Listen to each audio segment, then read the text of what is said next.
Hello students, today we are going to solve the exercise of lesson number 1, Natural Resources, Air, Water and Land.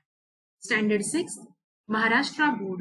Myself, Mrs. Prachi Surudikar, will explain you the lesson's exercise.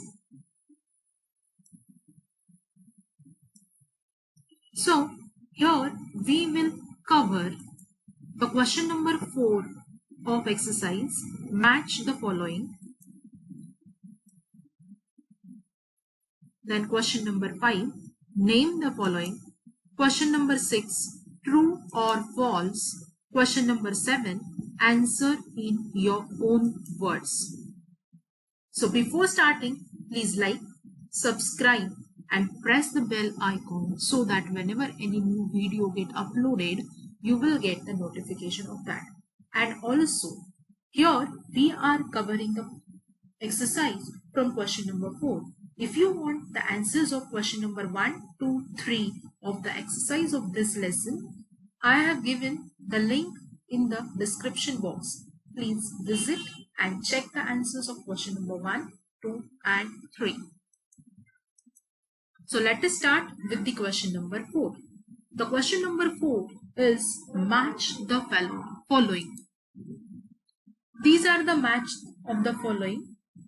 Here, students, the two groups are given in your textbook, group A and group B.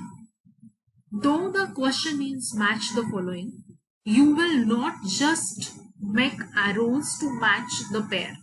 So, here onwards you have to write your answers in the 3 columns like I have shown you. So, group A is carbon dioxide. The answer of this question is plants and food production. We all know that the plants take carbon dioxide and from the carbon dioxide they prepare their own food. So carbon dioxide is related with the plants and food production. The second is oxygen. Oxygen is very important for combustion. Anything cannot be combustible or cannot be inflammable if the oxygen is not there. So oxygen is important for burning and thus the answer of this oxygen is combustion. The next is water vapor.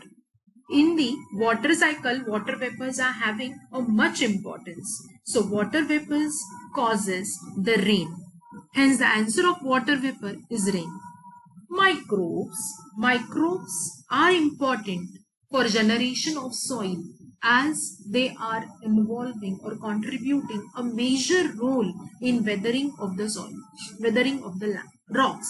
Hence, microbes for the answer of this question is generation of soil. So this is the question number 4 of your exercise. Now let us start with the question number 5. The question number 5 is name the following. First question, constituents of the biosphere. So the constituents of the biosphere are lithosphere, hydrosphere and atmosphere. We know that lithosphere concerns with the land, hydrosphere concerns with the water and atmosphere concerns with the air. Hence the constituents of the biospheres are lithosphere, hydrosphere and atmosphere. Second, biotic constituents of the soil. Biotic means living things. So whatever living things are present in the soil, that you have to write. So plants, animals, microbes, worms, all are the biotic constituents of the soil. Then fossil fuels. Fossil fuels are the fuels that are generated during the decomposition and the decaying of the dead matter. So fossil fuels are generally present under the sea.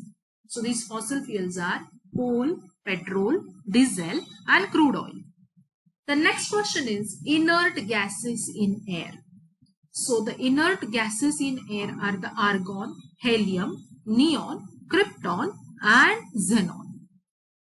The next question is gases that are very harmful to the ozone layer. You know that in our atmosphere there is a ozone layer. The main function of this ozone layer is to absorb the UV rays and protect the living beings that are present on the earth. So, which gas is causing damage to that ozone layer? So, the answer of this question is carbon tetrachloride and chlorofluorocarbon. Just for your information, this chlorofluorocarbon is emitted out by the ACs, fridge, etc. So, these are the gases, carbon tetrachloride and chlorofluorocarbon, which are harmful to the ozone layer. Then move towards the question number 6. True or false? First question is, land and soil are the same thing. The answer is false. See students, here in the answer, some discrepancy is there. Some people say the answer of this is true, and some says it is false. But if you look into the textbook, on your page number 5, you will observe it is written in case of the land that soil is one of the constituent of the land. Land and soil are not same. Soil is one of the constituent of the land, and hence land and soil are the same thing. This true or false should be written as a false only. So the B question is, the water in a lake is called groundwater. The answer is false. Why? Because the water which is present under the ground, inside the ground, that is called as groundwater. But water in a lake is not inside the ground or not under the ground, it is above the ground. So we cannot say that it is a groundwater. Hence the answer is false. The C question is, it takes about 1000 years to form a 25 centimeter thick layer of soil. The answer is false. Then what is the correct statement? So the correct statement is, it takes 1000 years to form a 2.5 centimeter thick layer of soil. Here it is mentioned 25 centimeter. So the answer is false. D question is, radon is used in decorative lights. So the answer of this question is false, because we all know not a radon. Neon is used in a decorative lights. But radon is written over here. So we will write the answer as a false. So now move towards the question number 7. Question number 7 is, answer in your own words. The question is, explain with the help of diagram how soil is formed. See, the question asked is answer in your own words. So you have to write the answer in your own words, not the language which is used in the textbook. So try to write the answer in your own words. So let us try to write the answer in our own words. So the answer is, first point, soil formation is a slow but continuous process. Second point of this answer is, natural events like earthquakes, floods, and climatic changes such as erosion, wind, rain, snow, heat contribute towards the breakdown of rocks. This process is called as weathering. What is weathering process? Weathering is nothing but, you know that there are so many events that are occurring naturally. For example, suddenly a huge high temperature is there in month of May, and then afterwards suddenly the temperature becomes low, the rain starts in month of June. So this is the sudden climatic changes. So the rocks who are very hot during the summer, immediately or suddenly they get cooler just because of the arrival of the rain.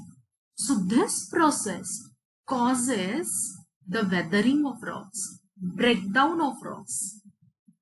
Similarly, sometimes earthquakes occurs, floods occur, and because of that, those stones or those rocks starts to break or starts to break into a very smaller pieces. So this process is known as the weathering process. The next point is, roots of trees also contribute in weathering of rocks. We all know the roots are very strong. They emit and they penetrate inside the soil. So while penetration, if any soil comes in between under the ground, it will break that it will break that rock, and hence the rocks will get broken into the smaller pieces. So roots of the trees also contribute in weathering of rocks. The fourth point is the rocks get broken down into pieces to further form smaller particles. It takes about thousands of years to form 2.5 centimeter layer of the soil. So in this way the rocks get broken. This is the answer. But in question they have asked you students that with the help of diagram you have to show. So hence I have shown you the diagram over here. Here you can observe the various layers of the soil. Here you can observe the roots who are penetrating the soil and how the rocks are getting broken into the smaller pieces and how the soil is forming. So this diagram will itself explain how the soil is formed. The next question is, why is there a shortage of water even though it occupies about 71% of the Earth's surface?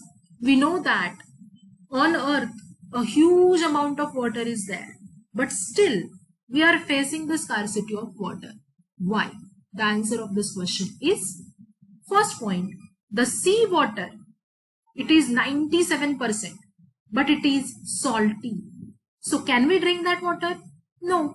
So it cannot be used by living forms to fulfill their needs of drinking. The second point is, out of the remaining 3% of the water available on Earth, around 2% of the water is in frozen form, which again cannot be used by living forms. Frozen forms means it is present in ice mountains or the glaciers. So we cannot have that water for our domestic purposes. The remaining 0.3% of the water which is available through the rivers, streams and some amounts of the groundwater. Now, whatever is the 0.3% of the water, we are using it. Our increasing population has largely exploited these available water resources. Not only that, but furthermore, the water bodies with the potable water are being polluted by discharge of industrial effluents, domestic waste, etc., and thereby degrading its quality. The sixth point of the answer is increasing deforestation. Deforestation means cutting down of trees has led to an imbalance in the water cycle that has lowered the average yearly rainfall, thereby contributing indirectly to the water scarcity. So students, whatever the 0.3% of the water which is available for us, we are using it in a large amount. Another thing, we are not taking even any step to recharge those water bodies. We are polluting them. We are doing the deforestation, and that is why the water cycle is also getting affected. So the average rainfall has become also less, and therefore the shortage of the water we are facing. So this is the answer of this question. Students, one tip is there: while writing the science answer, you always have to write the answers in a point-wise format. So hence, write the answer in this point-wise format only. The next question is, what are the various constituents of air, and write their uses. There are various constituents of the air and I have tabularized those constituents and their uses. So you can read it. So the first constituent is nitrogen, which helps living things to build unnecessary proteins.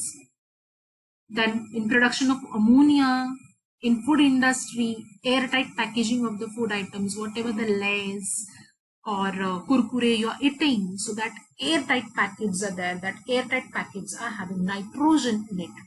So oxygen is essential for respiration, burning. Argon is used in the electric bulbs. Carbon dioxide is very important for plants to perform their photosynthesis, and for fire extinguishers also that is important. Helium is used for generating low temperature and generating lives in airships. Then neon is used in the street light or decorative lightings. Krypton is the component of the fluorescent tubes. Xenon is used in the flash photography. Radon is used for treatment of cancer. Sulfur dioxide is used for leaching and as a fumigant. Nitrogen dioxide used in chemical reactions. Water vapors helps in maintaining the temperature. The next question is, why are air, water and land are considered to be valuable natural resources? The answer is, first, the elements available in the nature that fulfill the basic need of living things on earth, thereby allowing life to sustain on the earth, are known as natural resources. There are many constituents of the air such as nitrogen, oxygen, carbon dioxide, inert gases, water vapor and dust particles. The ozone layer is a protective shell of the earth. So air is having a mixture of all these useful gases as well as the very important ozone layer is there, which protect us from the harmful UV rays of the sun. If the ozone is not there, there will not be a life on the earth. Hence, such important constituents are present in the air. The third point is, the blood of animal and the sap in the plants contain a very high proportion of water. No living thing can survive without water. Therefore, it is said that water is life and thus water is important. Water is very important. Our blood contains maximum amount of the water. If the water is not there, we will not be even think about our living. Fourth point is, plants, animals, all they are require nutrition, which is obtained through land. We all need land to construct our homes. Fossil fuels and food is also obtained through the land only. Students, here you have to write the word OBTAINED.